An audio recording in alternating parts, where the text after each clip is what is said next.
Hello, everyone, and welcome to this week's edition of the Geeking Out podcast. I'm the Athletic Geek, and coming back for round two, we have Mr. Electricity, Edmund Livewire McGuire. Edmund, thanks for coming back.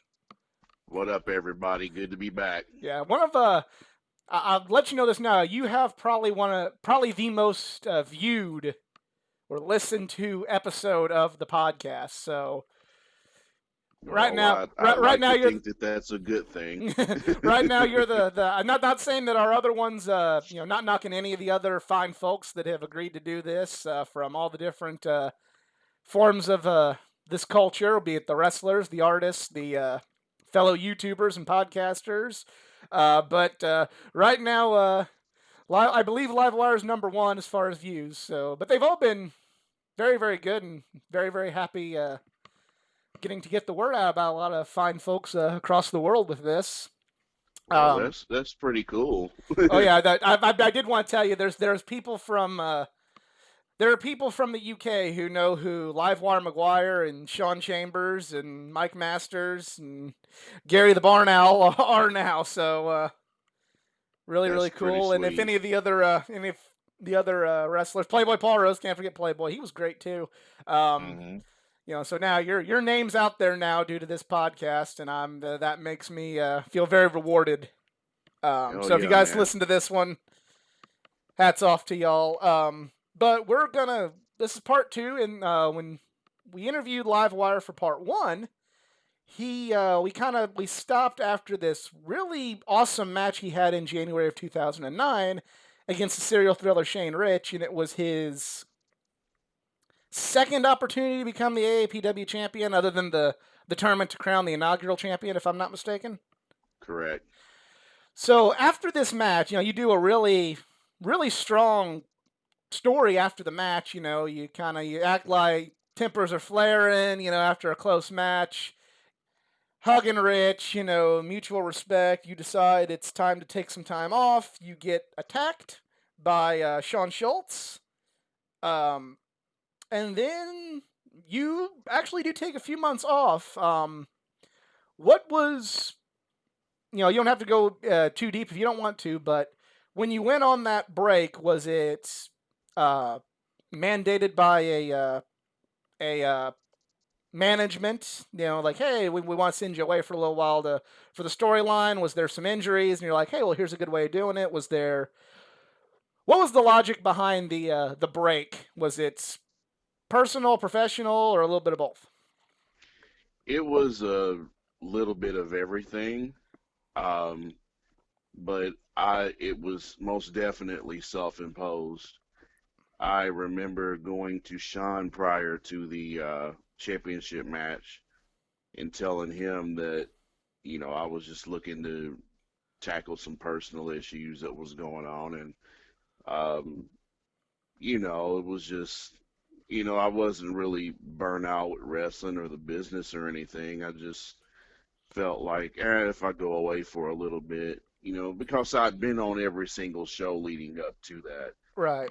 And, I had my own personal feelings about some things, but, I just felt like if I went away for a little bit, give the people a break for me, then I could come back and maybe feel a little bit fresh. So again, that was self-imposed, and it was as far as how the whole storyline worked out.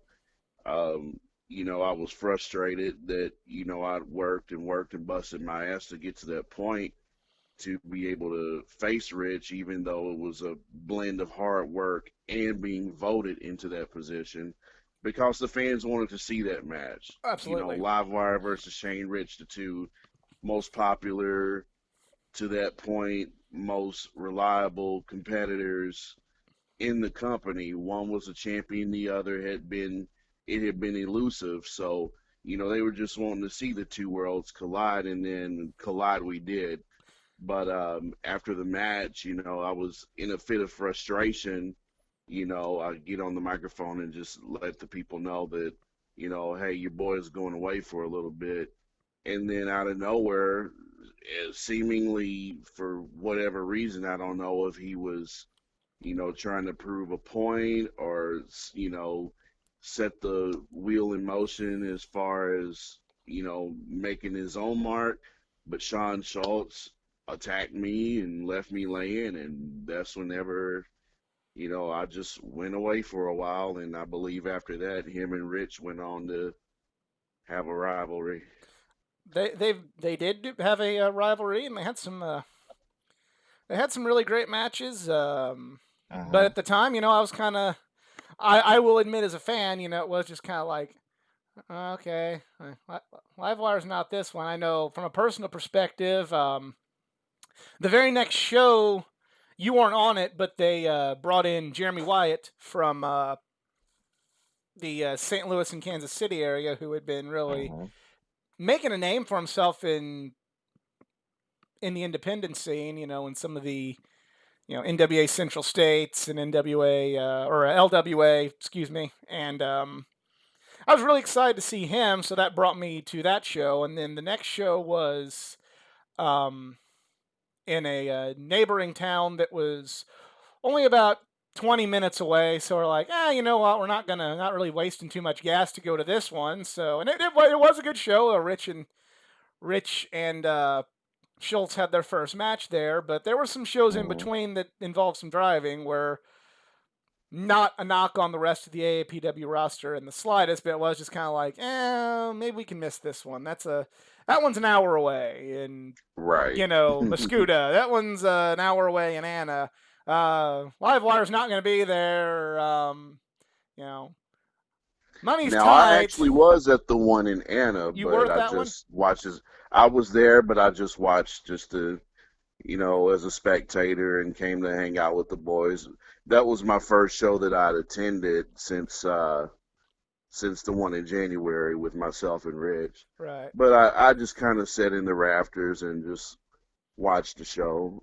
Some people were just like, well, why are you here? And I get that, but I just, I was just at a different point in my mind and in my life at the time. So, but I mean, I missed the guys and wanted to be around them, and I just wanted to enjoy AEPW from a different perspective. That was my business and my business alone. So, Well, yeah.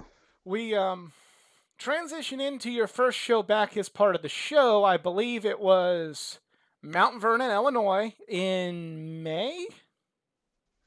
hmm I It was remember. maybe a week or two after the Anna show. Yes, and well, the biggest thing about that show that weekend was in the southern Illinois area, there was what was considered a land hurricane.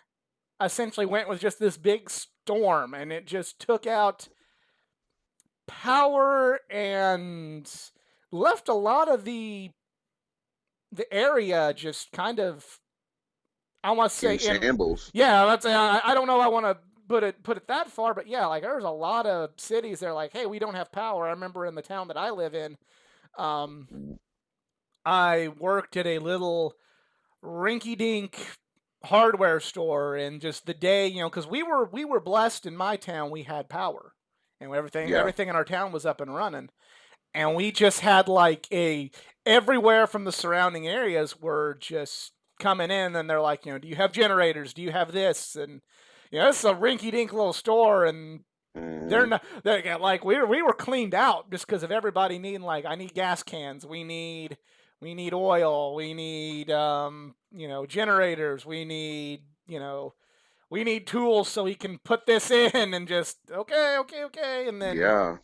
um so I remember, like, things were really crazy that day at work, and I'm like here going, man, I hope I can get out of here in time to go to that show. And the Mount Vernon, Illinois was still pretty well up and running as well, but I uh-huh. believe, and correct me if I'm wrong, because of Sean's work with the PD at that point, he hmm was not able to attend the show. Correct? That is correct, and that whole inland hurricane thing. It happened the day before that show. I recall, and you may get a kick out of this one, but myself and Chocolate Thunder, we were we lived like right across the street from one another, so he was always over at the house at least every day, every other day, visiting, watching, and studying tapes with me. So it was the middle of springtime. It was no big deal as far as expecting storms and stuff, or maybe even a tornado watch or warning, and that's all we thought it was. But next thing you know, the chimney's coming down off of our house. Our shed had got smashed by a tree in the backyard. I mean, thankfully it was just a shed. Right. Yes. Um, the stream that ran alongside the house uh, had overflowed into the yard. I mean, it was just a plumb mess. I looked outside, saw someone's storage unit from their back or side yard rolling down the street at the speed of a car going 30 miles per hour. It was absolutely nuts. And the power went out. You're absolutely right. The power was out. But I remember after the fact, and I know I'm veering off here a little bit, Oh but I no, no, this is remember. great. This will help people understand what went into just like how awesome it was to have this show just a day later. Oh yeah, no doubt. And we, I'd say, I'm freaking out. And I don't really get freaked out about much, but my kids was at school at the time, and I'm calling the school as I'm sure everybody else is, wanting to know, is my child okay? This, that, and the other. And they assure, oh, Miss McGuire, everything's all right, that sort of thing. And once it all sort of settled out, sun was out, birds were chirping, snakes were in the yard, and that, oh my gosh, I didn't like that part because when that stream overflowed, you just saw them slithering around in it was freaking crazy, man. But um, yeah, for us to be able to, and that was the same year where over here in Missouri they had that ice storm. I don't know if you recall that.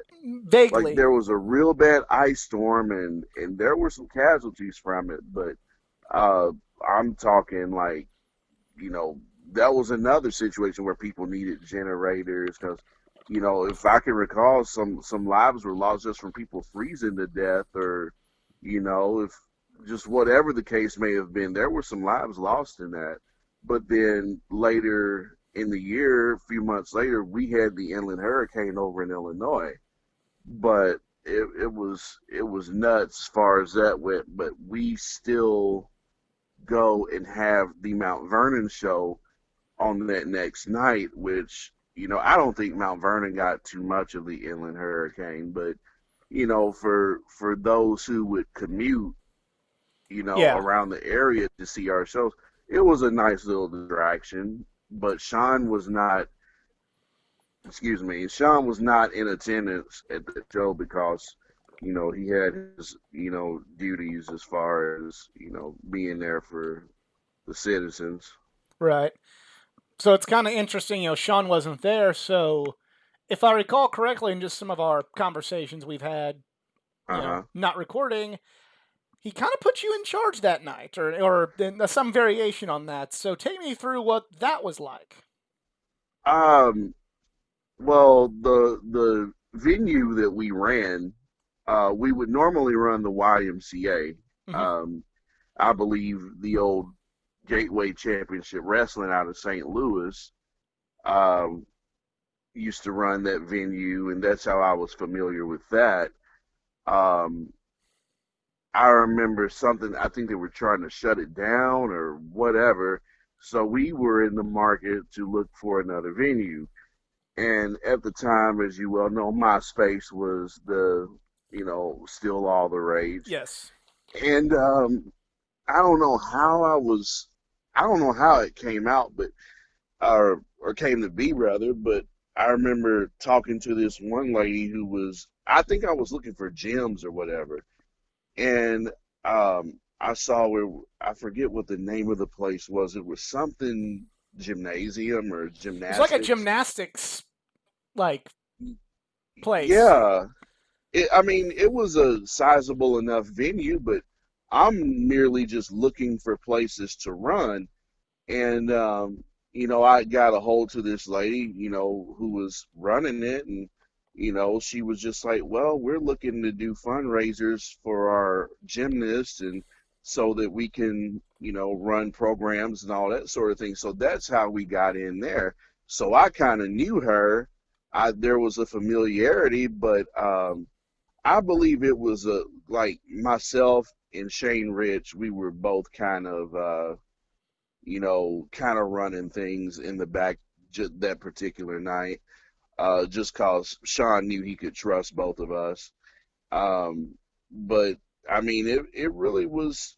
It wasn't no different than any other show, really. It's just that Sean wasn't there. You give everyone their roles for the night, the match order, um, who's going over, who's going under, where we're going as far as, storyline progression, things of that sort. I mean, everything ran smooth. Shane went ahead and, I believe he's the one who took care of everything else as far as, like, making sure, everything was set into place. But the show went off without a hitch. I mean, Yeah, everything when was pretty cool. It was a real pivotal show as far as storyline. If you absolutely. wouldn't, we can go ahead and talk about that. Oh yeah, well, gonna segue right into that. You end up being the special referee for the rematch between Sean Schultz and serial killer Shane Rich for the AAPW title. And well, I mean, there's a little bit of controversy in the match. Tell us about it. Well, again, I wasn't able to make this particular show, but their last match that they had, I believe, had a controversial finish to it. Yeah, it was foot on the Um, rope or something.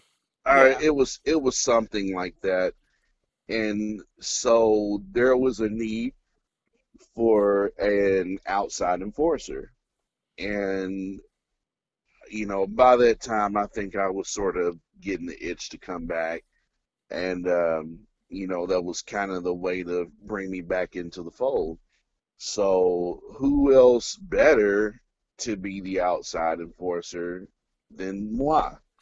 So, they both expressed their concerns. I had nothing to gain by having a personal agenda. I was just asked to come in and do a job. So, as it would turn out, during the match, and Schultz was pissed the whole time that I was just at ringside, period, because yeah, I did have it in for him, but not to the point of screwing anyone out of anything. right. So the referee winds up getting knocked out.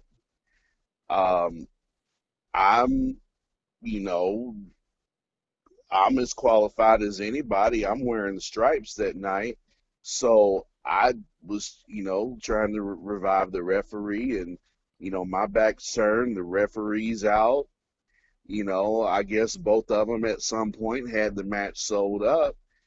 And now you got to forgive me. This is a little bit foggy at some Right, points, that's but all good. and no joke, seriously, it's kind of foggy. But I do recall, I believe something happened where Schultz hit him with a low blow, and I was trying to. Now, I'm speaking after the fact, after I seen video evidence of what happened. My back was turned. Schultz hit a low blow, rolled him up or hit his finish, and wound up winning. And I had no other choice. I exerted my authority that night as a referee and counted the 1, 2, 3.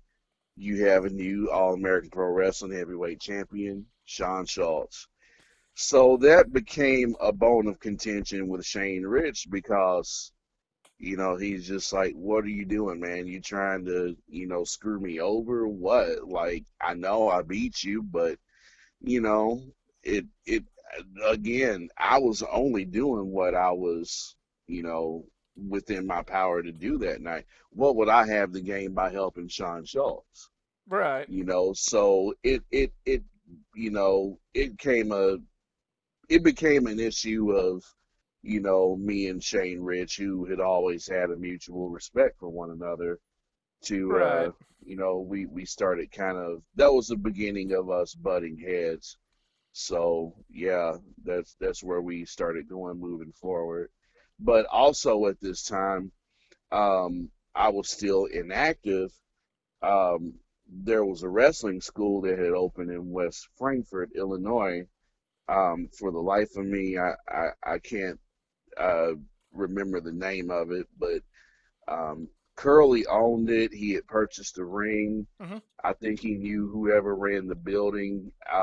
It was also a MMA training center as well. Right. And I believe a workout gym. I mean, they had like a pit. They had like a like a big section of the floor was mats, and then over here in the corner was our wrestling ring. And so I was doing that, and while Curly was running it, and so on and so forth. Myself and Mike Masters were um, the ones who was handling the in-ring training. So that was kind of my way of kind of slowly integrating myself back into the physical aspect of wrestling, um, considering I was inactive around that time. Well, it's funny you mentioned that because AAPW until it would always, with the exception of like 2008, it was the shows were very sporadic in the summertime. Right. And I remember this year there wasn't a whole heck of a lot of shows they ran in the summer. So hmm that summer you were helping train wrestlers at that school. What's it like being a pro wrestling trainer? Um, well, it's interesting because you never know who's going to walk through that door. Um, it's For me, it was a thrill because it was something new. Um, I never thought that I would be in any position to train someone, but I at that point I think I'd had 7 years experience, and I myself was still learning. You're always learning. I don't care if you've been doing it for 2 years, 12 years, or 22 years or more. You're still learning, and you're never too good to pay dues. But I dedicated myself enough to it, learn the psychology and had a pretty good grasp on that, and not just how to do moves, but why you're doing them and where to put them, and just to train people according to how long they've been there, and just progressing them as far as that went. Um, that sort of thing was a thrill for me. Again, like I said, you never know who would walk through that door. Right. You had people who just thought they were cut out for it, and you know, you just kind of know by looking at them. Not that you want to judge anyone, but you can kind of tell. Okay, even though looks could be deceiving at times, you kind of you were able to tell who could cut the mustard and who couldn't. But around this particular time, a young man, um, and I'm segueing into something here. Right on. Um, a young man wound up contacting me. It was just like, so I've been to a few of your shows. I believe it was like Crossville, Illinois. This wasn't for AEPW. Right. This was for another company, but he had seen a few of us in action who used to work for this company, the NWC, National Wrestling Coalition. And he was just like, it's not too far from my hometown. Me and some buddies, got together, came out. I remember you. Are you all doing any training? I'm just like, well, just so happens, we just opened up a training center in West Frankfort. If you're willing to make the drive, come on out, check us out. Maybe we could talk and get something set up. And he, we kept in sort of, semi-regular contact, and he was, asking me, well, what all is going to qualify me? I can't remember the exact words, but it Right. was pretty much the gist of, um, you know, what would all qualify me? And I asked him, did he have an athletic background? Um, that sort of thing. I believe he said he had some basketball experience, maybe football. I can't remember. And I was just like, well, as long as you have that and a head on your shoulders, keep your eyes and ears open and your mouth shut, I'm like, that's half the battle won right there. So he winds up showing up, and that was the first time I met Tyler Hatton, who everyone listening knows as Heath Hatton, Right. owner of Stride Pro Wrestling right now. But he went on, he trained, and he was, he was our. I hate to call anybody a star pupil or anything like that, because Right. to me everyone was on the same plane. But he had the most upside of anyone who walked through that door, and I like to think he's doing pretty good for himself right now. I think he's been over to Ireland or England or somewhere, and He he's did done a some stuff. he was on WWE pay-per-view once in the early days of Oh Ryback. yeah, yeah, he was Jay Hatton, I believe it. Who was the other guy that was with him? Um, Um, Ace Hawkins. yeah, I knew it was somebody that had worked for us for a moment, Oh, but that was a, a, and a big mark out moment watching that pay per view. Like I yeah, wasn't on the Ryback bandwagon, but I'm like, oh, those are some of our boys, but we're getting way ahead of ourselves. But that still was, just to have that opportunity, and just like Shane Rich, he had did some stuff with WWE as well. Anytime one of our guys, crosses that threshold, that's pretty good for us. So, I mean, and that was in our TV era. So, and we'll touch on that, maybe later in the episode or down the line somewhere. right. But yeah, I mean, just to know that one of ours went on ahead and did some stuff, that's pretty dope. Oh yeah. So yeah, Um, around that time, back to what we were talking about, Hatton started training, and um, a young man, his name's Dalton, and his buddy, I believe they might even be Step Brothers. stepbrothers or Yes. something, but um, Zach, like, Know where you're going with what this. what are, I know Dalton Diamond is his wrestling name, but Zach Sawyer. Zach's been okay. Zach's been a couple of things, so I wanted to make sure I got that right. Right. But they used to come to AEPW like on the regular. Oh yeah. I I'd remember sit with them. That's where I became friends with them just from sitting in the crowd with exactly. them. Yeah. Yeah, and whether Dalton would admit it or not, I was his hero. He knew I was the man. I'm just joking. No, Dalton but might hear this one. but I remember Dalton, and again I'm veering off, but Oh no, that's great. I remember this is a story about Dalton. He had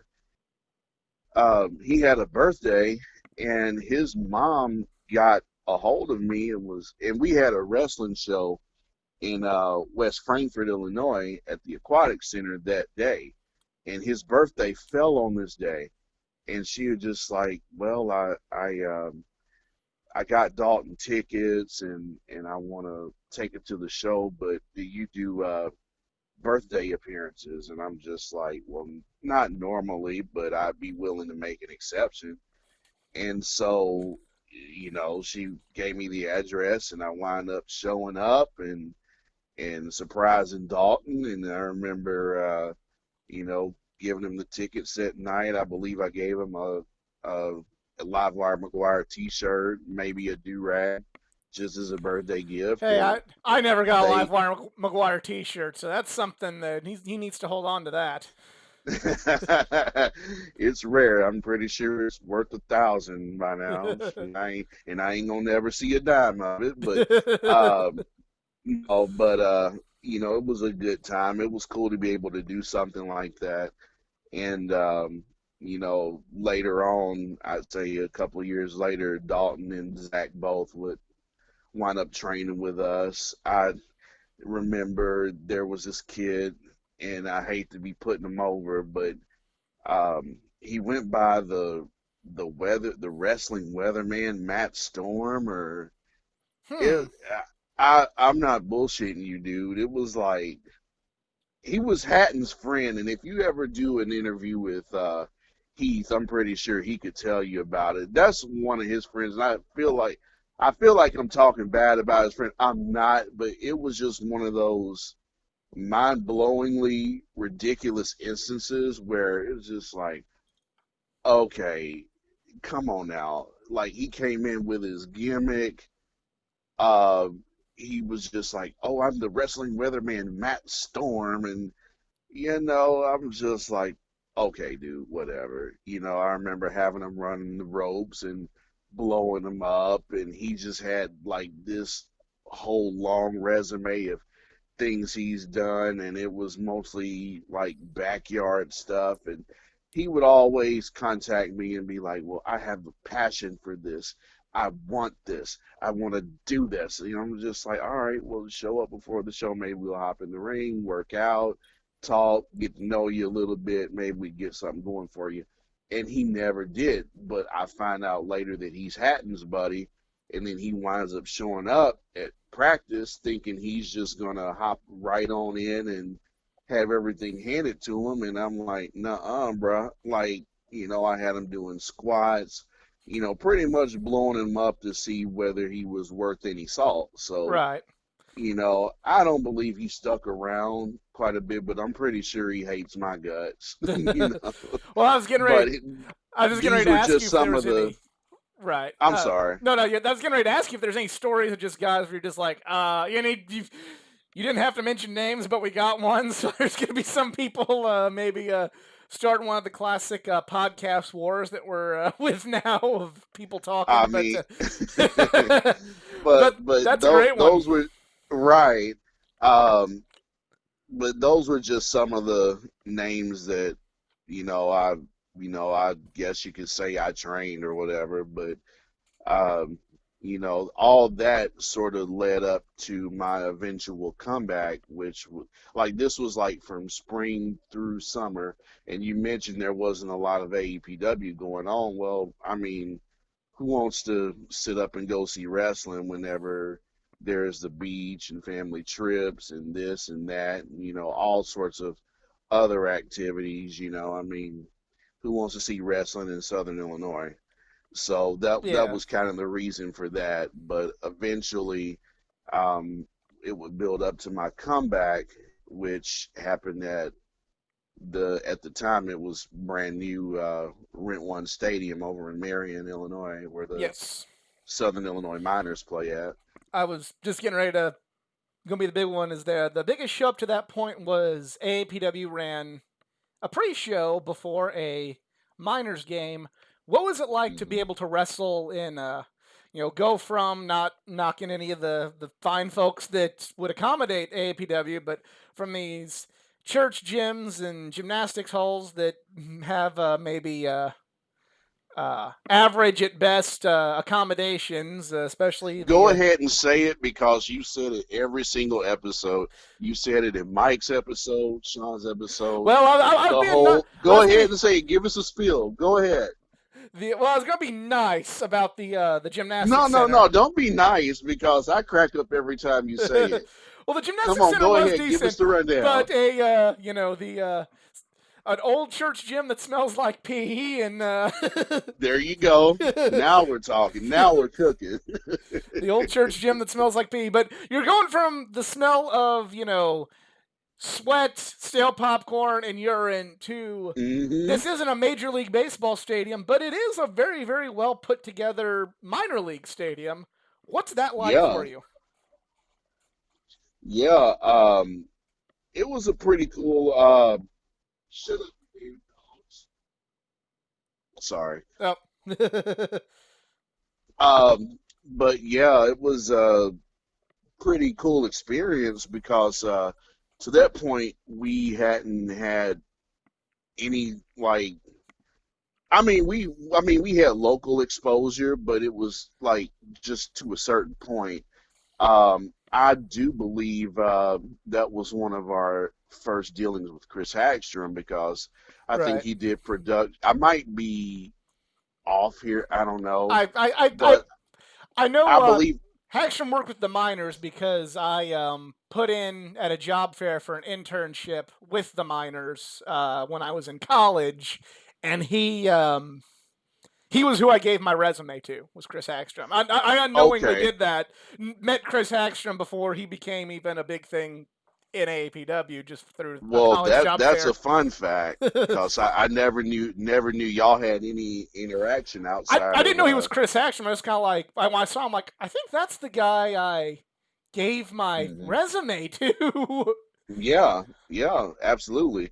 But Hagstrom, I believe, was tied in with the Miners because he did their TV production for them, Right. and or maybe online production because the show itself was to be streamed through some sort of outlet or whatever. I believe it was like miners.com, or the show was going to be broadcast on their website. I can't remember. Things are a little bit blurry. But I mean, it was like our biggest thing to that point. Um, I believe they were playing the Gateway Grizzlies that night. Um, it was just it was kind of a lead in to the game that evening, and I believe wasn't the Grizzlies like the Southern Illinois Miners? I guess what the Cards and Cubs are to one Right. another, the Grizzlies and the Miners are like they're kind of each other's rival. Yes. Well, that was sort of a excuse me. That was sort of like a big game, so we had a pretty big turnout, and it was a you know it was neat. We had Billy Gunn, and I believe I think he was filling in for Al Snow that night. Which, if you heard, I can't remember if me and Sean talked about this on camera or off, where I kind of felt bad because I'm the one that suggested Al Snow, and I'm like, Yeah, God dang it! Why'd you have to fucking cancel Al? yeah, He's not gonna take my suggestion ever again because of this. But Billy Gunn was yeah, there and Kevin Thorne. but Kevin Thorne and what was supposed to be Al Snow, but turned out to be Billy Gunn. They worked on top that night, and uh, we did two or three of these shows, so they all sort of run together. This was my comeback. Okay, so Mm-hmm. I believe maybe a week or two prior to the comeback match, I did a show somewhere for another company just to kind of get some rust off. I worked a young Joey O'Reilly that night. Okay. Yeah, that was like in Salem, Illinois. It was just to kind of get back in the ring, get acclimated, that sort of thing, and then ended up having the minor show a week or two later, and then that was fun because we had not been a part of any big production of sorts to that point. It was very professionally done. We had our own locker room, and it was neat. Like we were cutting promos and stuff. Well, I didn't, but I remember, it wasn't like we had a whole itinerary, but I guess, if Hacksham or whoever just like, hey, you want to do a quick promo for us? I believe Curly did one, but um, just to have the opportunity and be blessed enough to take part in something like that was really neat. I mean, it was a beautiful day.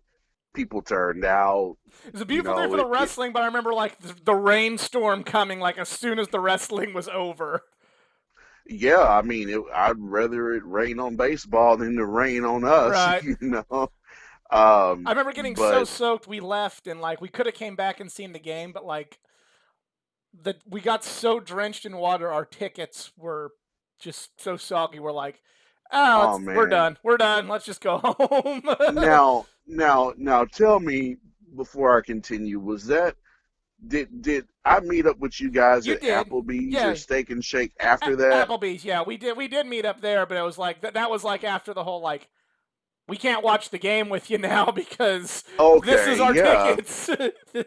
I Uh, remember. I'm just like, yeah, that hey, was yeah, that was one of our first times hanging out after a show or whatever. uh, But well, actually, the first time was back in Mount Vernon where we just talked for like hours upon hours, drinking coffee and lemonade at the and sweet tea at our booth at Denny's.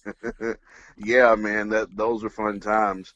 But yeah, I do remember my comeback match was against, and I quote, Carnage. Uh, what a debut! What a comeback! um, I don't know. Should I elaborate? Uh, we can keep a little of the mystery behind Carnage until the next All episode. right, all right, all right. We'll go ahead and push through that. But I'm sure it got spoiled in one of the various other ones, but we'll for fun yeah, we'll we'll keep the we'll mystery of Carnage. we'll keep some integrity there. But Well, I yeah, I try to mean be integrity about the gymnastics place, but I gotta bring up the urine smell of the West Frankfurt venue. So, right. You know, and that whole gymnastics place in West Frankfurt has its own story. I don't even think I ever let the cat out of the bag there, but I won't do it here. okay, So if anybody listens to it and get pissed off at me for bringing it up, tough titty, said the kitty. Now let's move on. we're moving on. You wrestle Carnage in your comeback match. I mean, it's to be fair, Carnage. For what Carnage was, that is a good comeback match. Just as far as Yeah. like from a booking perspective. hmm I mean, he was a big obstacle. The guy's 6'3" and 260, 270, you know, of rock hard muscle. Um, you know, I mean, what better way to, trial by fire, overcame that obstacle, and I believe at that time, I mean, it was always my goal, but that was, I'd had enough time to, you know, recover from any nagging injuries, get my mind right, take care of my personal dealings, and come back and be on the track to what's always been elusive to me, and that was All American Pro Wrestling Heavyweight Championship. So I know there were some smaller shows in between all of this, but the Correct. one one show that unfortunately we're jumping ahead of ourselves. I remember he did some tag matches, and the hmm one show I could not make because it was actually a rare matinee show, and due to work or school or maybe a combination of both, I could not make this matinee show.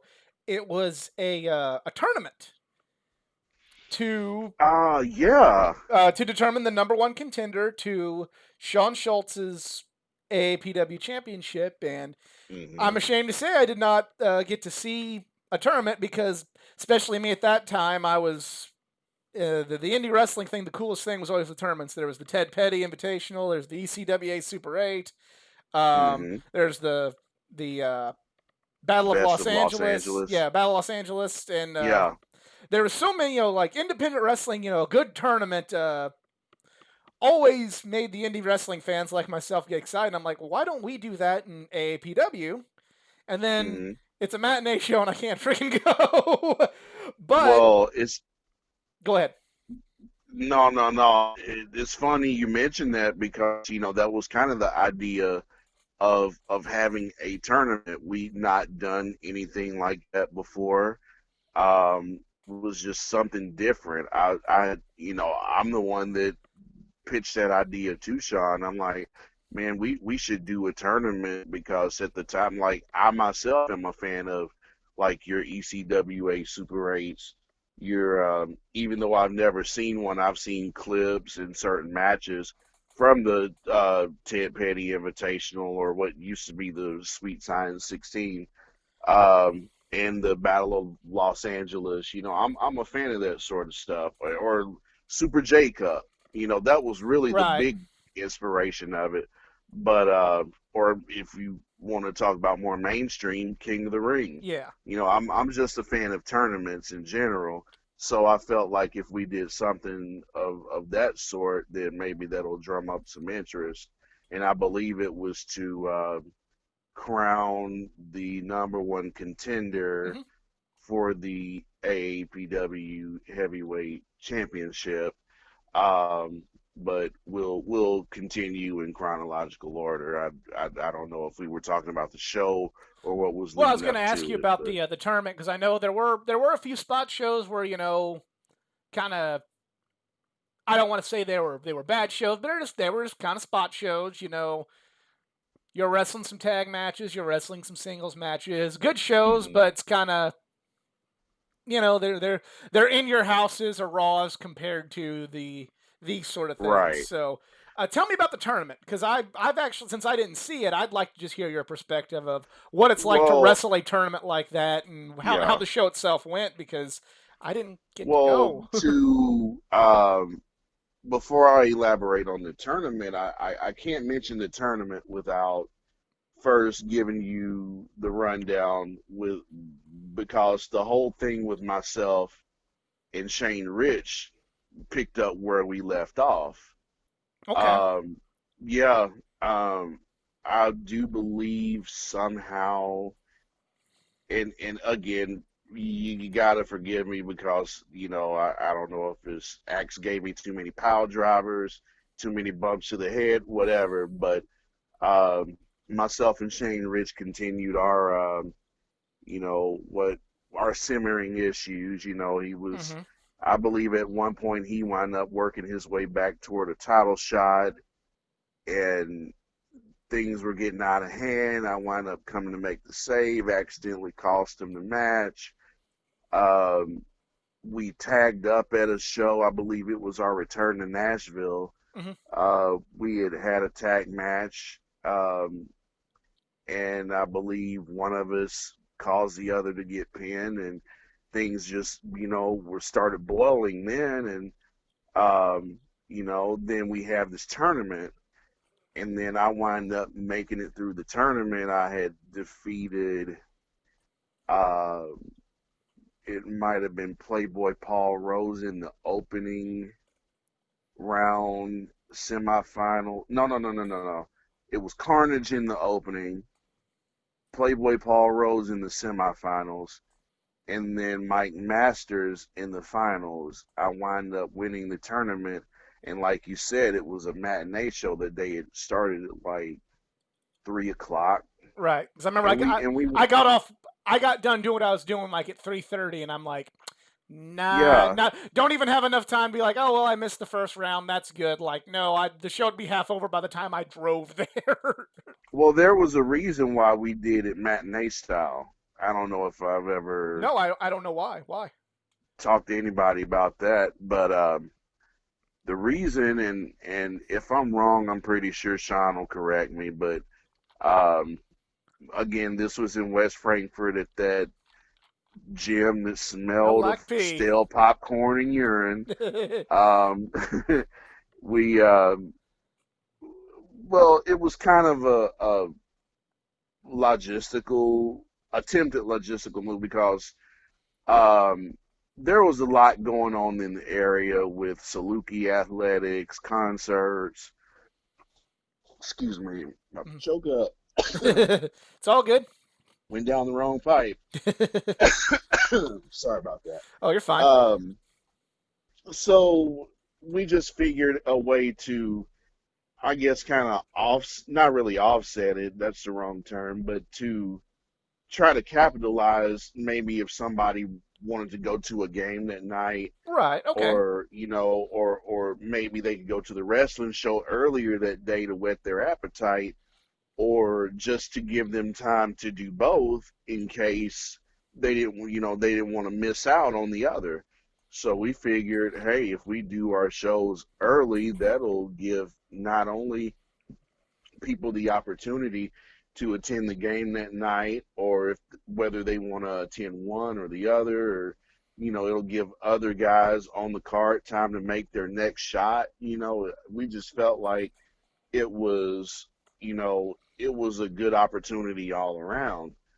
Well, I mean, it looked good on paper, but I want to say that that was, again, Sean may be able to correct me here, but I want to say that was our one of our lowest drawing shows. Really? Um, yeah, I mean, it wasn't bad, you know. Actually, in a way, like some of our like other matches we had that night, aside from the tournament, like I think Christian Rose and Matt Cage, they debuted. It was like, um, I mean, it was a pivotal show, kind of like storyline wise, and as far as seeing new faces and whatnot. But it probably would have been best to just go ahead and do it at our normal time that night. I mean, Sean may beg to differ that, or he may agree. I don't know. But that was kind of the idea behind that because, we were just looking at ways to try to get around, other things that we were competing with, Right. other things that were, asking for the consumer's dollar. So, yeah, So you win the tournament, and that sets up the title match in December of that year, that 2009. is correct.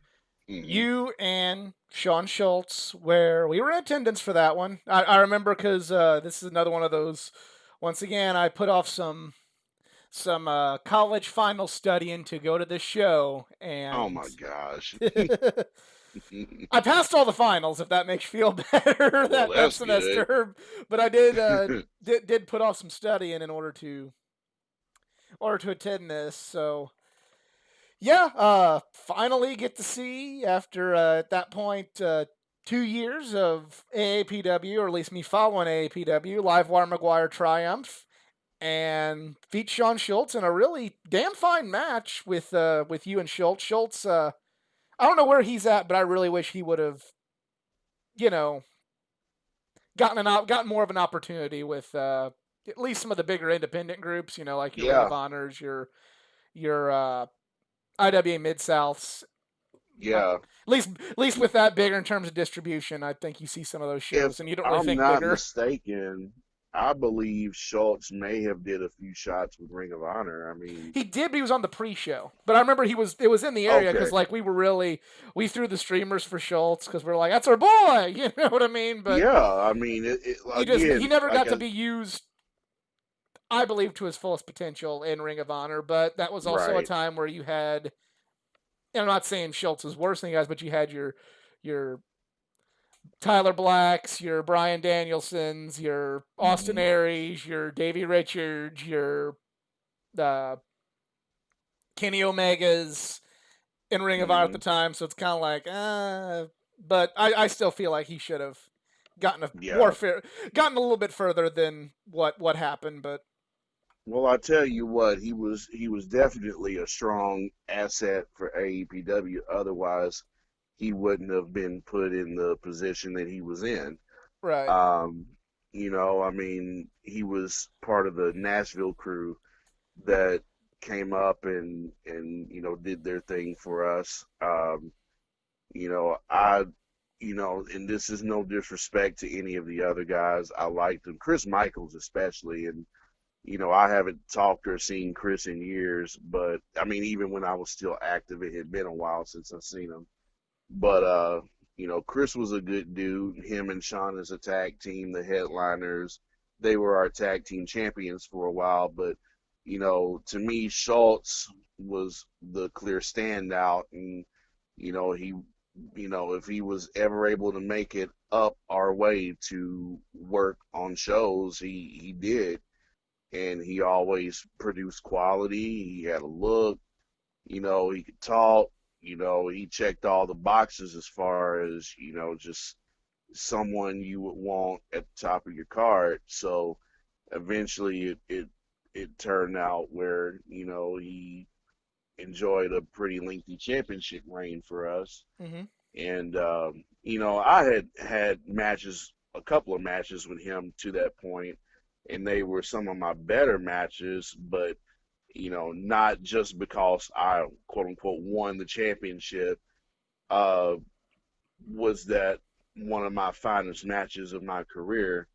Um, that night that we had the championship match, I had lost my adopted mother. Oh, I didn't She know had that. passed away, and I'm not trying to take this down a sad road or nothing, but it's just a little bit of perspective of what was going on around that time. She had had some health issues. She had been battling for years, and in like summer of '09, that was some of those personal issues. Um, things started taking a downward hill turn, and the early that morning of the match I was supposed to have that night, I wound up getting the news that she had passed away. I got the call about four something in the morning.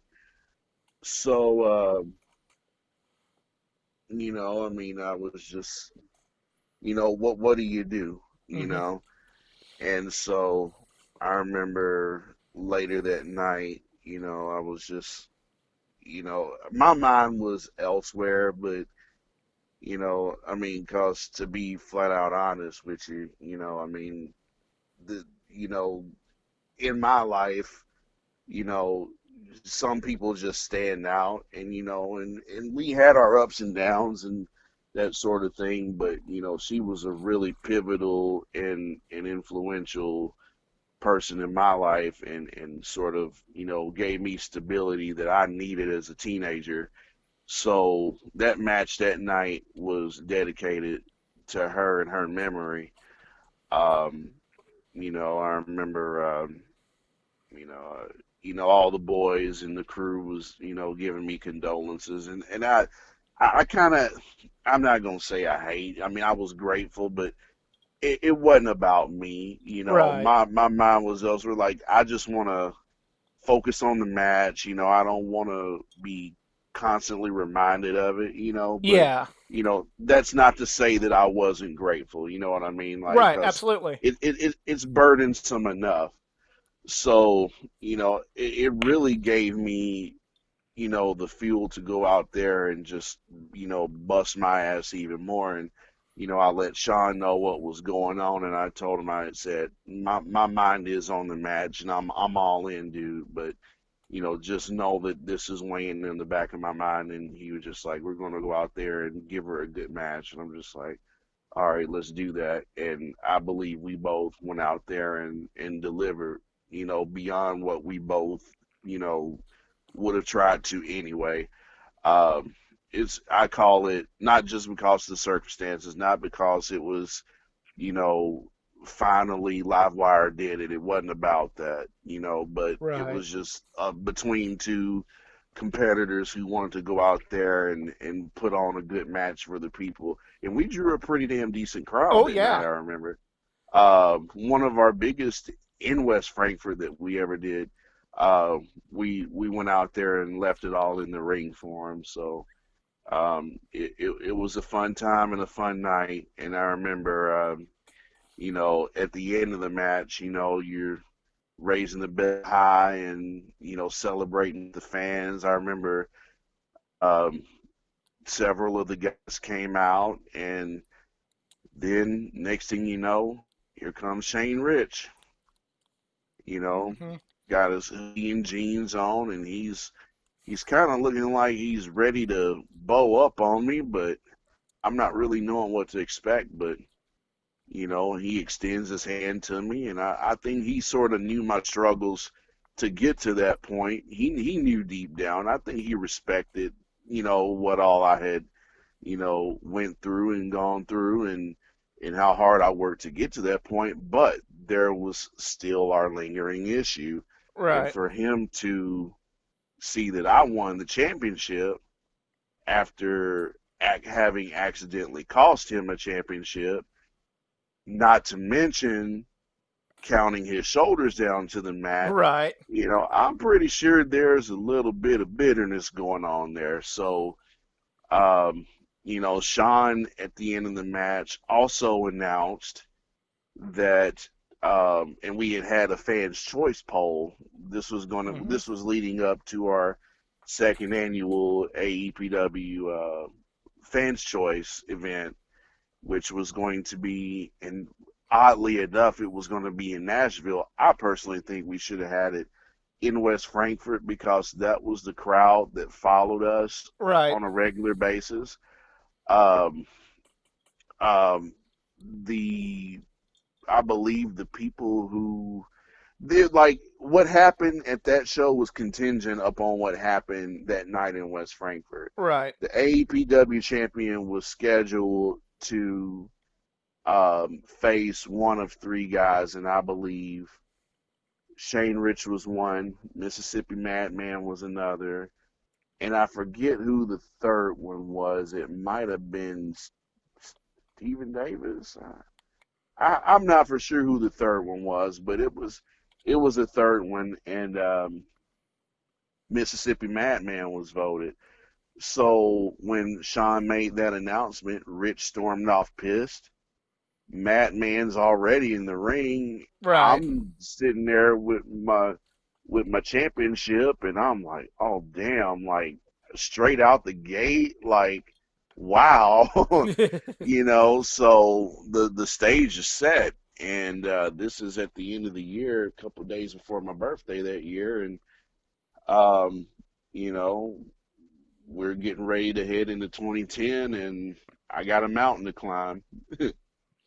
So well, that leads us to the next show. You defend your title against Mississippi Madman, who's a very underrated wrestler. Just Hmm. Madman was great. And well, it's kind of his story to tell. But I know he did have a few opportunities, and hopefully we can get Madman on the show one day. But Hmm. you wrestle Madman, completely different style than what we're used to. What's it like wrestling a guy like Mississippi Madman? What was it like that particular evening of the show? Um, Mississippi Madman is one of my favorite people I've ever encountered in this business. Like he just a wonderful human being. He has a good heart. Hmm. Um, but to work with him and this whole fans choice thing, that was legit. Like Hmm. there was no altering. There was like no one besides the fans had any say so in what was going on. Um, so again, the fans pretty much set that up themselves. Um, we, as far as working with him, it was totally different than what I was used to. I've worked with bigger guys before, Right. but um, I knew me and Madman could go out there and do something different, something special. I approached the match like Shawn Michaels versus Vader, Sting Right. versus Vader, uh, Bret Hart versus Yokozuna. It was David versus Goliath. It was an easy story to tell, and we both were popular with the crowd. So, the crowd was pretty well torn. Um, it was, it just made for an interesting dynamic. I remember you saying that the the first AEPW match with myself and Rich for the title. Let's go Livewire, let's go Rich. Yeah. It was sort of that atmosphere that night in Nashville, Illinois. Right. Um, I have no regrets about the match, except for the fact that, and this isn't to take anything away from Nashville. I wish it would have happened in West Frankfort or somewhere in Right. our Heron. general area where, because something big happened that night. Oh yeah. And whenever we returned to our area, a lot of people were confused as far as remembering what they saw last time. And then they're like, what the hell happened? They missed it. We had no way of them seeing, like no video footage we could put on YouTube, no nothing.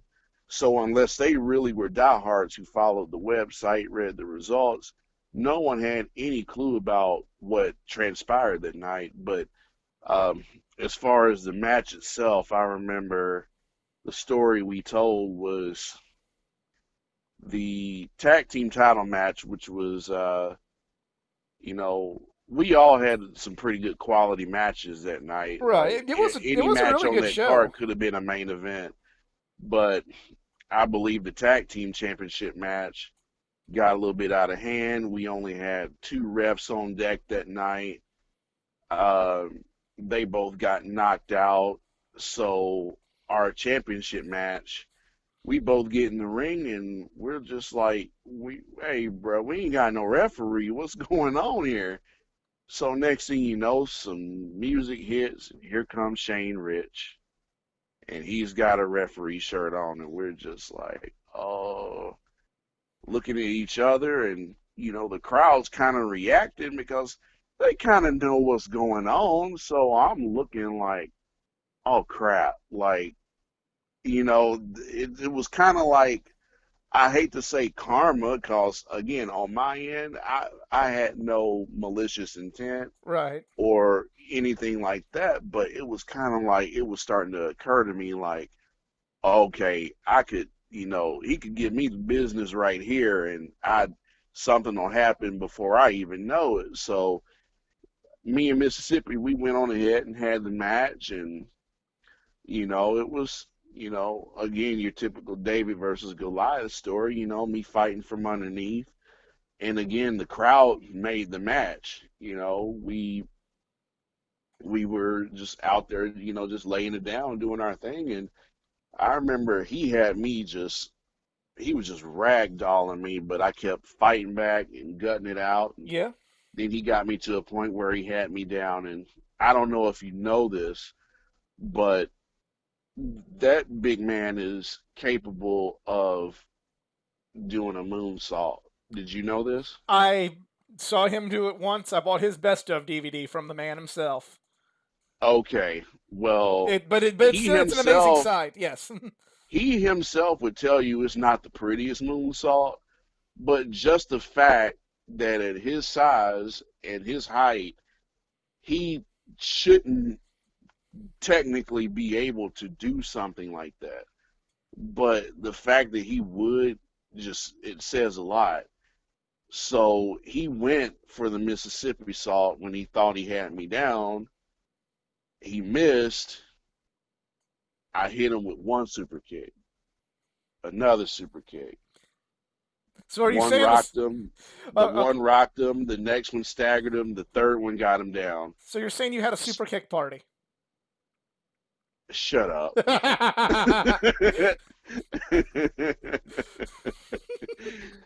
That's real cute. But anyway, um, I can't stand you, dude. But For some no, context, Edmund is the Young Bucks are not his favorite tag team. We'll just say that, and we have some friendly discussions where I have to stand up for the Young Bucks a few times. well, that's just a matter of uh, one's opinion. I respect the fact that you stand up for them, and I respect the fact that I'm not a fan of them. right. But We'll continue on the though. and a big reason is because of their overuse of the super kick, which was my finishing move. So Right. it's whatever. Yeah. Anyway, Back on um, task. yeah, I wound up knocking him down, took the big tree down, one, two, only a two count. This guy didn't kick out. What's going on, Rich? What are you doing? I go to turn around and put him away. Rich hits me with his move, and bam. And Madman starts stirring, and he picks me up, hits me with the fifth floor. 1, 2, 3. You're new AEPW champion after me holding it for not even a month and a half. Mississippi Madman. Things are off and running between me and Rich by this time. Oh yeah. So, Um, I remember this on a personal level. Like I was happy for Matt. I didn't want to see you lose that quickly, but I kind of understood where the story was going.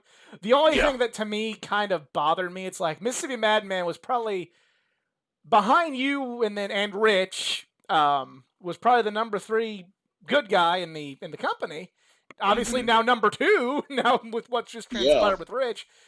I just kind of felt like And I mean, sometimes there's circumstances you can't help. I'm not complaining about it, but I just kind of felt at Right. the time, I'm like, wait a minute, like him winning the belt that way is kind of what the hell, especially for a good guy.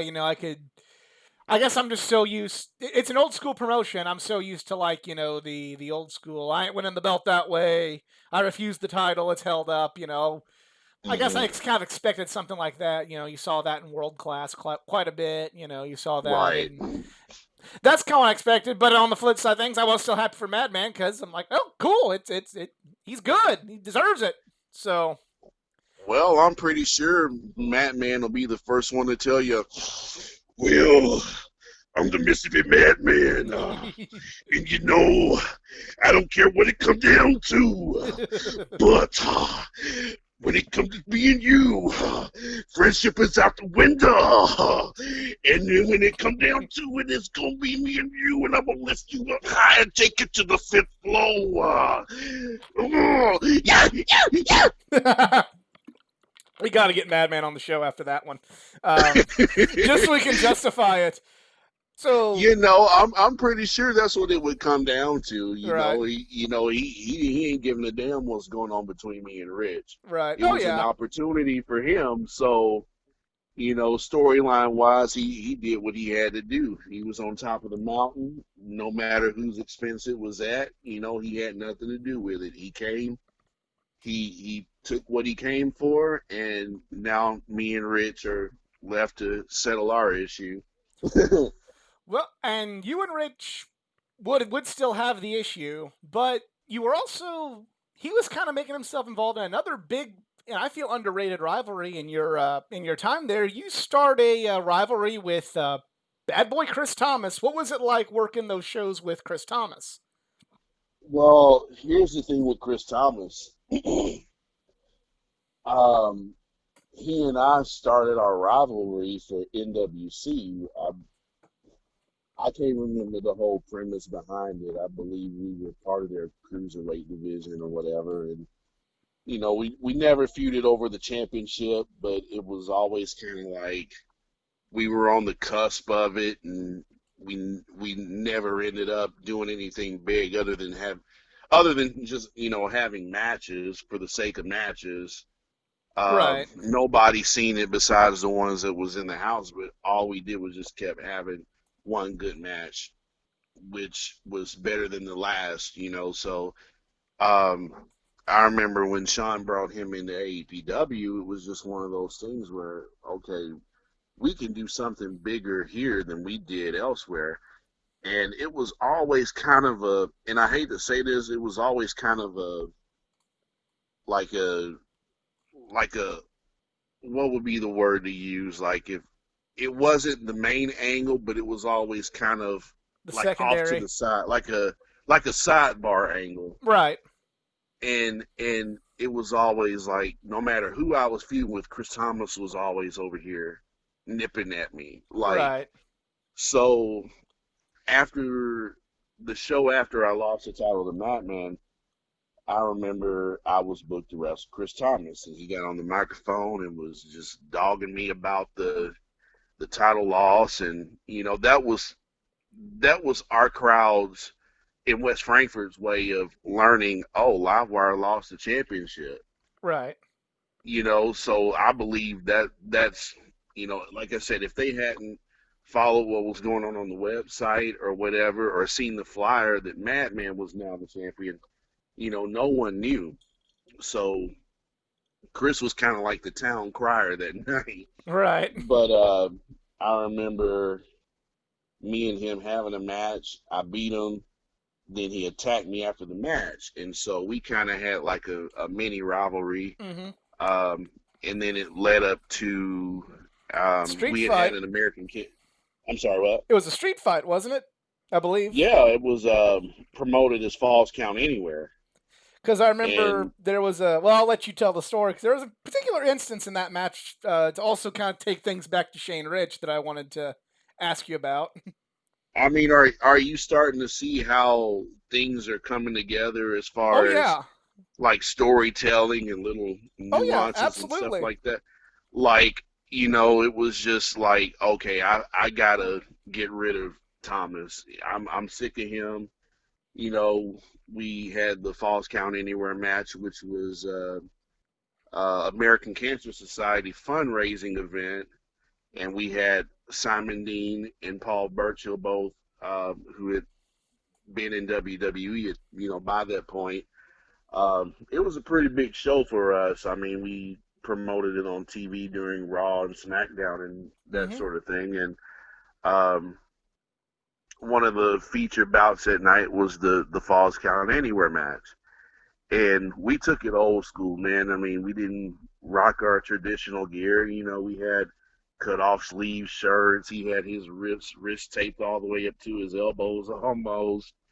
Um, he wore work boots. I had my do rag on. Man, it was like an old fashioned brawl. Mm-hmm. Like And I a really like that aesthetic that you guys did things that way. So. oh yeah, and it was we anything we did, we took it there, man. Like I remember crotching him on the base of the basketball goal, like we were brawling up and down the stands into the crowd. I remember breaking a guardrail. I remember we might have broke one of the merchandise tables. I just remember it just being a Oh mess yeah, it after the was fact. something I'd never seen in AAPW before up to that point.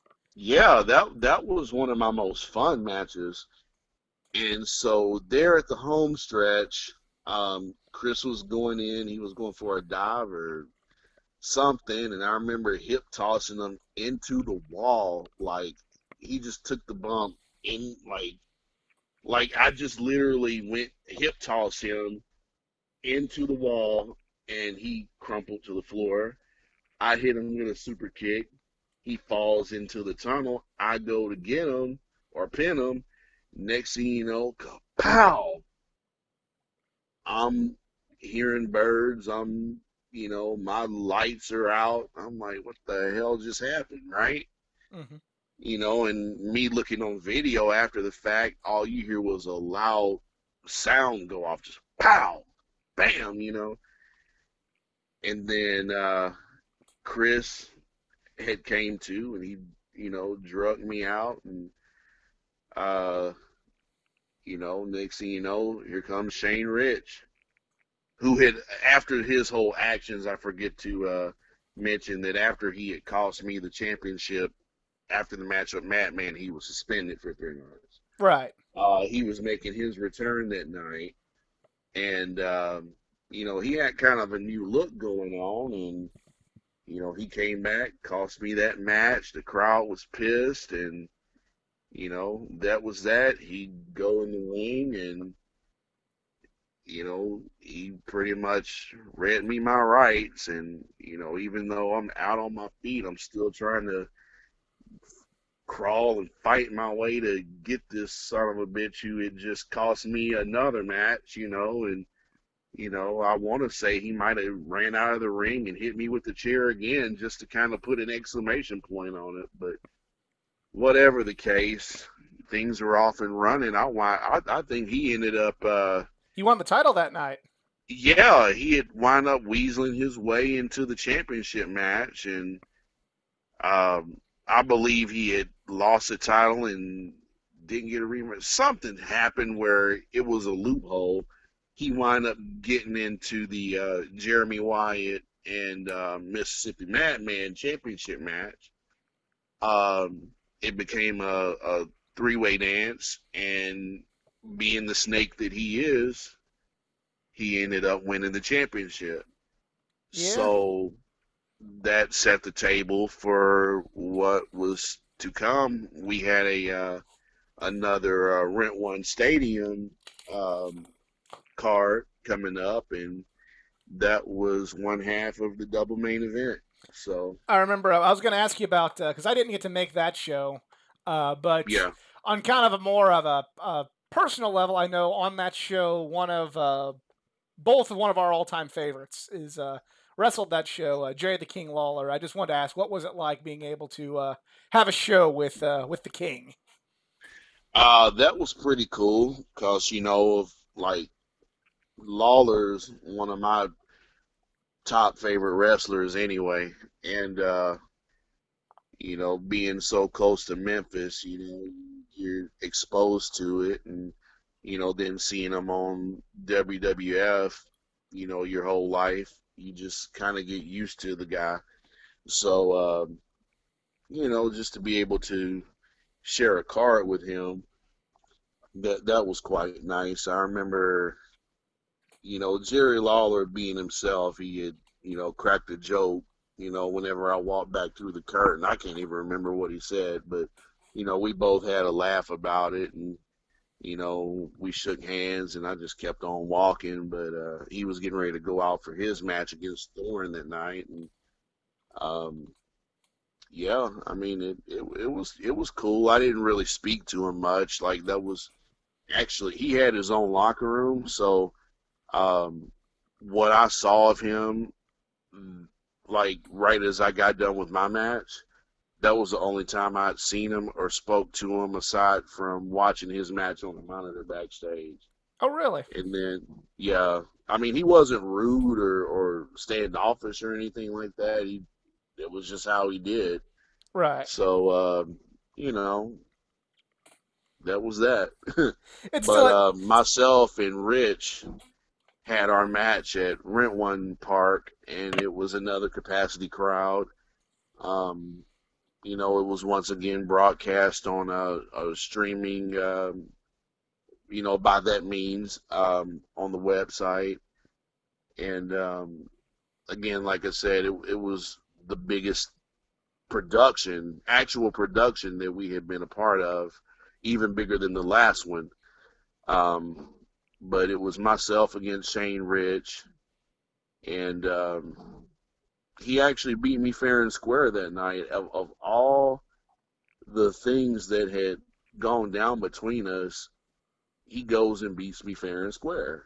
So that kind of made me stop and think like, well, what the hell is wrong with me? Like, where am I going wrong?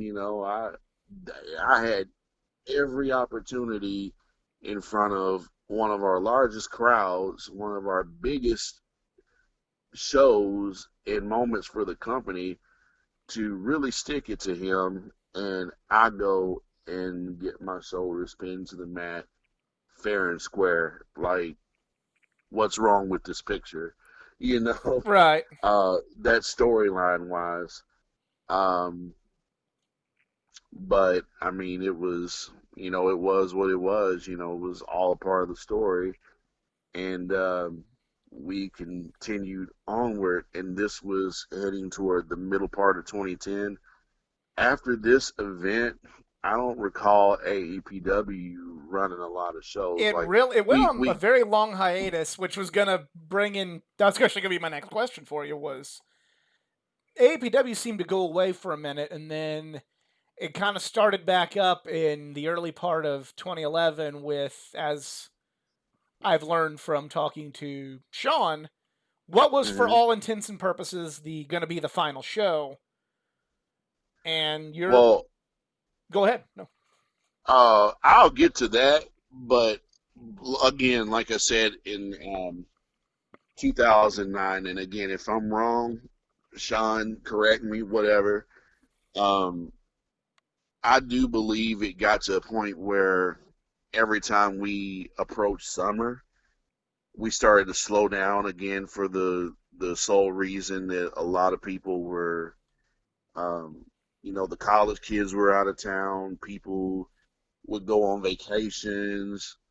Other guys were booked elsewhere. I mean, it was just a mix of things, like a mix of factors why we, slowed our operations down. But we ended up doing if I'm not mistaken, the last show for a while was actually Mascuda. Um, Right. those Mascuda shows are a whole monster into and unto themselves. um,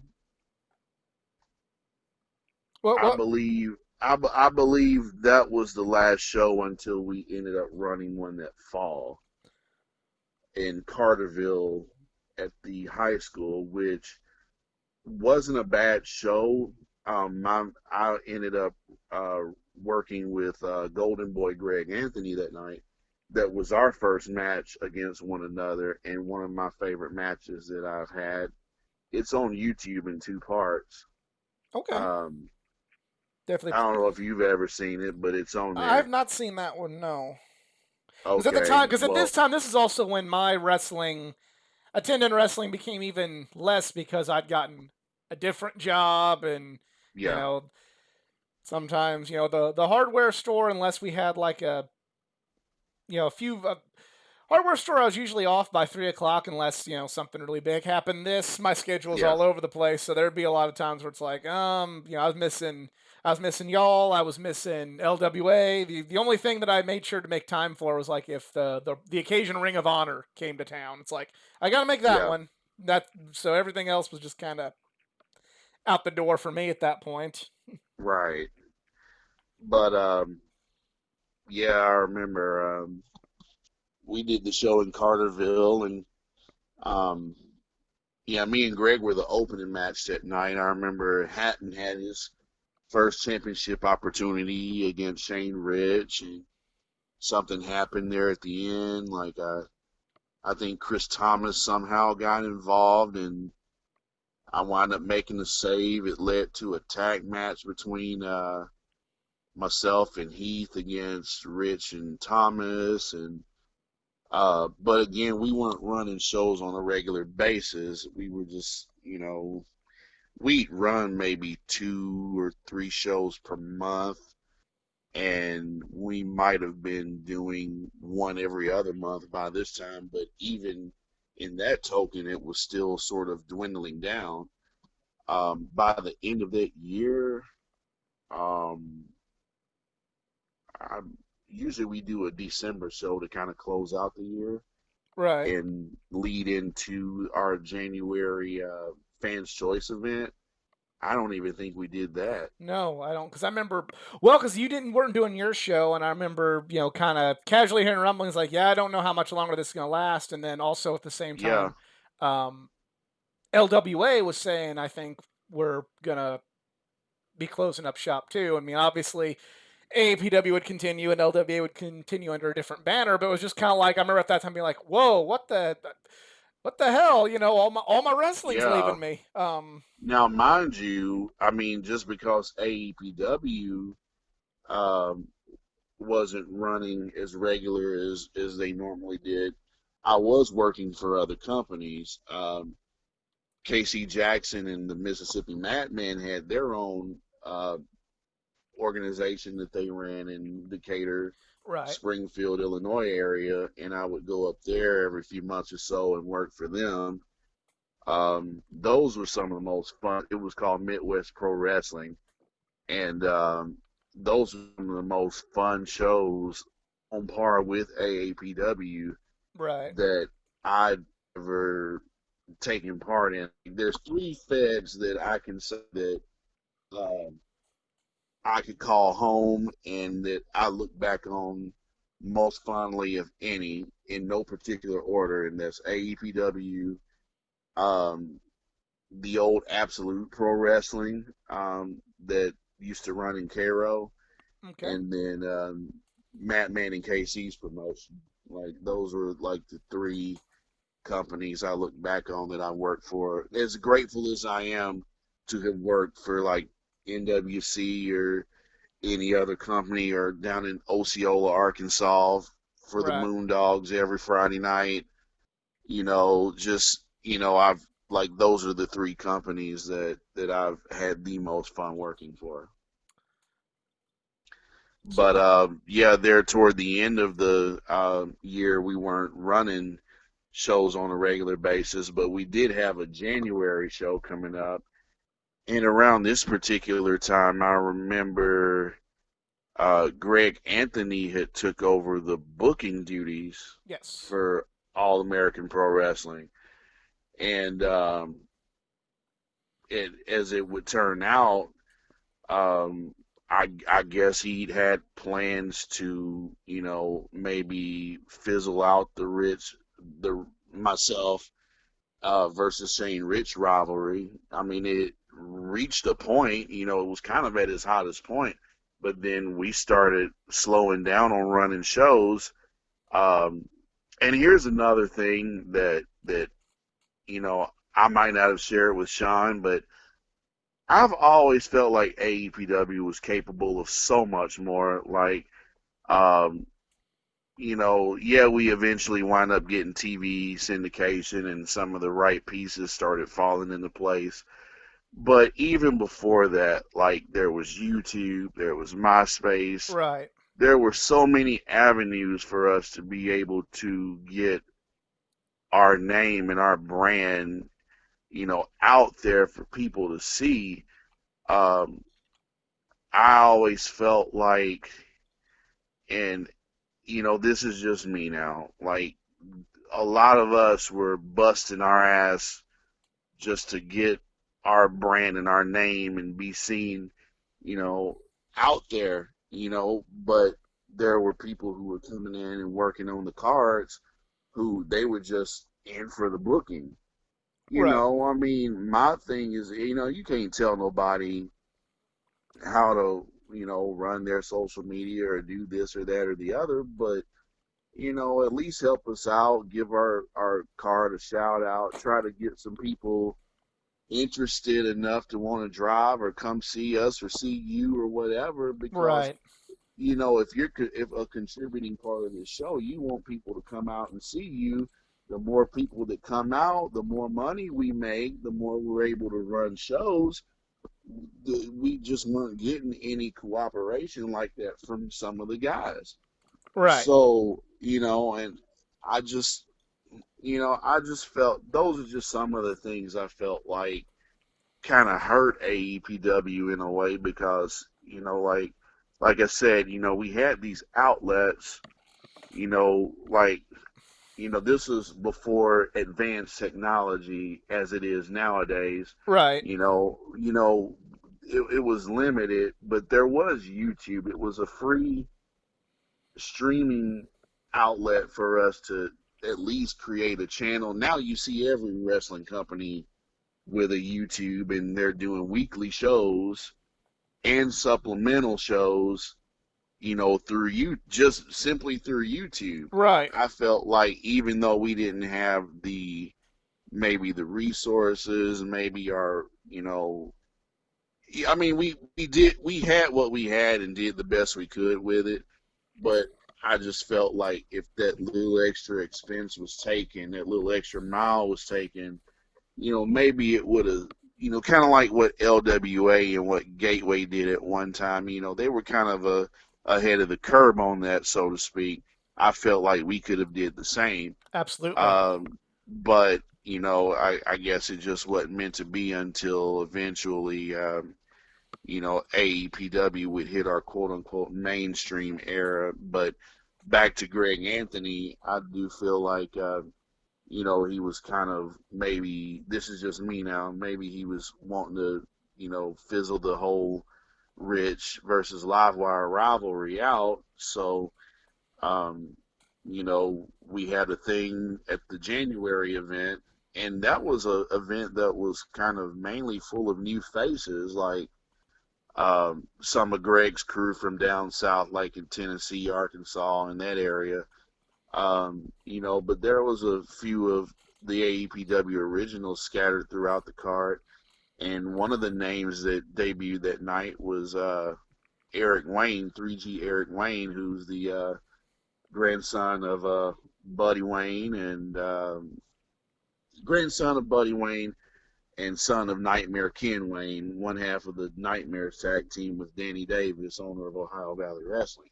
God. Oh. Um, yeah, he made his debut with us that night, and he had I believe he had a thing going on where every champion or every organization he worked for, he either held a championship or was a champion, and he knew what he had to do to try to get to the top in AEPW. I was well on my way, toward getting a shot against Rich again, but he had to knock me off to get there. So, he came out all friendly, shaking my hand and all that sort of stuff. Let's have a competitive match. He wound up hitting me with his trademark German suplex, injuring my neck not really injuring, but softening up my neck for the match. You know, making, attempting to make things easier for himself, and I wound up gutting through it, but it wound up being set up as a number one contenders match. Right. Winner would go on to the next show to face Shane Rich for the championship. I won it, and then the stage was set, myself versus Rich for the championship, falls count anywhere or no holds barred, something like that. Right. Um. And I'm just trying to condense it all. Oh no. Um, I was just gonna ask is and you're going into this match with Rich, and we've heard from the other podcasts this was going to be the last show. Did you know this as a talent? Did the other talents like, okay, this is the swan song? And if you did know, like, how long after this until you heard that you were going to be given that lifeline for television? that's a great question. I do remember hearing rumblings going into this show that this was what, March the 12th of 2011. Yes. Or it's more it's Um, spring of 2011 because I remember it was like around yeah, and I WrestleMania remember weekend was the first TV taping, but I remember hearing everybody say that is correct. because I couldn't make this show, and I remember like I can't remember who it was said you're missing that dude. That's the last one. I'm like, damn I it. just I just remember it because 2 days later, myself and my friend, you met him before whenever we went out to show me's Yeah, after, I know. Yes, exactly. Yeah. yeah, Ronnie, we call him Raw Dog Ronnie. Shout out to Raw Dog Ronnie. Um, uh, Me and him, we went to Raw the next, let's see, that was a Saturday. That following Monday, we went to Monday Night Raw in St. Louis. But for some reason, that's how I remember the whole date because it was a 12, 13, 14. But whatever, I digress.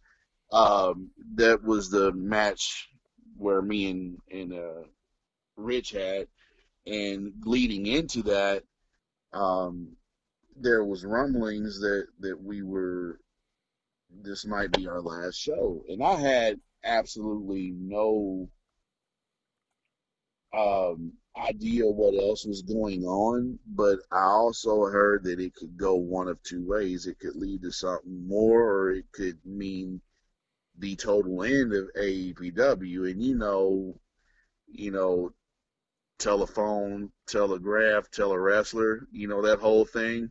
Right. You're hearing so many different rumors. You don't know what to believe, and I don't think some people can speak yet because certain things hadn't fell into place. But, my thing was, hey, I just want to go out here, do the best I can. I knew enough to know that me and Rich was bringing it to an end that night. That was going to be the end of our rivalry, which by that point had gone on for over 2 years. Like, it was an off and on thing, but it had gone on for, just since January of 19, Lord have mercy, help me, of 2009. Right. This was March of 2011, so just over 2 years, and we're just now bringing it to a close. Which to me, I wouldn't say it was about time, but I mean, you don't want to burn people out on a good thing. As good as the rivalry was, and it turned out to be, you don't want to, beat a, you don't want to keep beating the horse. Right. So, eventually, with all these things considered, us not knowing if this was going to be the very last show, I hadn't heard anything else. Let's just go out here and knock it down, man. We'll see where it goes from, after this. So, I came out to address the crowd during the show, and next thing you know, Rich comes, out of nowhere, plasters me with a chair, busts me open. It's questionable as far as whether I'll be able to compete that night. And he, I believe the story of it was, oh, well, there has to be a championship match, and Sean was like, well, I have to have a championship match. I don't know if Ed'll be able to compete, that sort of thing. But, like the triumphant champion I am, you know, I I come out there with my head taped and bleeding through it, the gauze and all that sort of stuff, and me and Rich beat each other to smithereens, and it, he had me down. I'm losing blood during the match, and he has me to a point, and he's just. I remember he had me. He just like, just die, Edmund, just die. Like I just, like my spirit, my will wouldn't die, and he just like, just die, Edmund, just die. He was punching me, punching me, punching me. Just die, Edmund. He goes to throw me into a chair he had wedged between the top and the middle turnbuckles, and somehow I reversed it on him, and I hit him with the super kick. 1, 2, 3. I'm the APW champion again. Through all those trials and tribulations, I finally slay my offender, so to speak. I guess if you want to call it that. Um, And he's stronger than the Young Bucks because it only took one super kick for him to win a it belt. only took one. You don't take a million super kicks. That was a real super kick party right there. But I feel honestly that makes me regret missing that because that was like that's really intense stuff right there. I mean, I wish life would have made it for me to go to that show, but Yeah. by the grace of God, I was able to go to other AAPW shows because AAPW had its lifeline thrown to it. We've mentioned that in other podcasts, but we'll get your perspective on that when you return because he will be coming back for a part three to kind of Oh, part three. The third time's the third charm. time's Hell a yeah. charm. Uh, but real quick before we put a bow on this episode, there's a few Hmm. names I want to do for word association. I think we already Sure. kind of got one of them because we went into we went into detail on him. But there's him and a few other names I wanted just to mention because I don't know when we'll talk about him again. Mississippi Okay. Madman's number one. Um, Mississippi Madman, like I said, he's one of my favorite people. Um, I I still talk to him, just through, Messenger and sending him memes, and just, we keep in touch. We touch base every now and again. Um, just a good dude. Just he's a gentle giant. Like I have nothing but good to say about him. Awesome. Uh, It is his house. It's the who's Madman's whose house. house? It's his house. Um, Next one's Casey Jackson. Oh my God. I I'm telling you, if I know KC and Madman are close, but you know, KC probably one of if not my very best friend in the wrestling business, but also outside the wrestling business. Like me and him, we talk every day. We just have similar mindset, similar interests. Um, Right. he's like the devil on my shoulder, so to speak. Um, I mean, we just we speak each other's language, and we tend to understand each other a lot. So I mean, that's my brother. I swear we were separated at birth, and he would tell you the same thing. Like he's just a real good dude, man. Me and him, we kicked it tough. Anytime he come to AEPW, we back there just clowning and roasting and carrying on. Like that's my dude. Right on. Um, Chris Thomas. Ah, Chris Thomas. you hit the nail on the head earlier whenever you said it. Myself and Chris was an underrated rivalry. Like I believe he's an underrated talent. Um, you know, you know, his theme song says it. He may be a bad boy, but he's a real good man. He is a really good-hearted man. Beautiful wife, beautiful children, just a beautiful family. He's just a good man, and we have beat the snot out of each other from here to Kingdom Come, and sadly, none of those matches are available for consumption. Right. I really wish they were because they were some of the most fun matches I've ever had in my career. Definitely one of my favorite opponents I've ever had, and you never know. I may, you know, come back out of sheer fun to beat his brains out again. Who knows? um, and my last name, That never gets old. we we never really talked about much. I don't really think you worked with him much, but this was one guy I wanted to ask you about from this time period because he became quite the regular for AAPW, and he was one of the guys getting booked there that did go on for some big quote unquote mainstream success, and that is Tommy Mercer, who would later, for those that don't know, go on to become Crimson in TNA and the NWA. Just want to ask you about him and word association with him because I don't know when we'll talk about him again.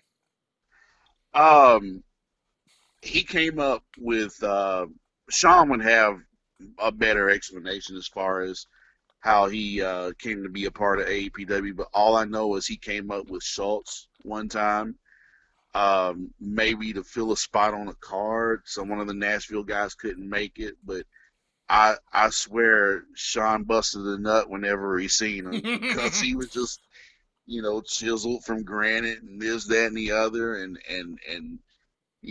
Sean loves guys that are jacked up and look the part. So um, and look the part he did, and it took him far. And he served for our country, and my hats off to him for that. Uh, I recall just speaking to him briefly at times. He was always, real cool. Hmm. Um, I remember after the match with Schultz, the championship match, he came up and just complimented both of us. He just like, man, that was one of the best matches I'd ever seen. He just like that match kicked ass, and That's a awesome. huge compliment. And and he himself, even at that time, you could just look at him and tell he had tremendous upside. Anyway, then He you was going see on places. Facebook where he would make TNA appearances. This is before he even got signed. Now he was just doing dark matches or whatever. It didn't surprise me. So, you know, just a cool dude. Like, I mean, I believe he's running tried and true pro wrestling down in Clarksville, He Tennessee was now. featured on the 10 Pounds of Gold series whenever Corbin just Yeah, bought the he NWA. didn't he challenge Nick Aldis for the championship, I believe he challenged Tim Storm, but I'll have to or go it back and was one of them. I'll have to go back and rewatch the 10 Pounds of Gold. But I remember seeing him on there and like, oh, that's good. That's what he's doing now. So I just want to make Yeah. sure he was making appearances around this time. I wanted to make sure to ask for the theme of this episode about old chiseled from granite Tommy Mercer. Shout out to Sean, Yeah. rock hard Sean Chambers. But yeah, that's pretty much my take on him. Like he seemed like a pretty cool dude. I wasn't around him a lot, but anytime he was around AEPW, nothing but good dealings with him. So Awesome. Well, and nothing but good dealings with you again, sir. We went a little over time, but it's all good, and we still have a whole lot to talk about for part three. So once again, appreciate you taking time to do this. hey, I'm glad that you care enough to want to you know, even do a third part. Oh The yeah, fact that you know, come to me for this, It means a lot, Well, it and means I a lot for thank you you too. Then, for it. well, thank It's you. therapeutic actually to be able to talk this stuff out. Right. Well, So again, I thank you. I thank you. I thank and the listeners thank you. And thank you to all the listeners. If you enjoyed this video, please give it a like, share, subscribe for more content. Not just from the world of pro wrestling, but from the world of gaming, anime, and comic books as well.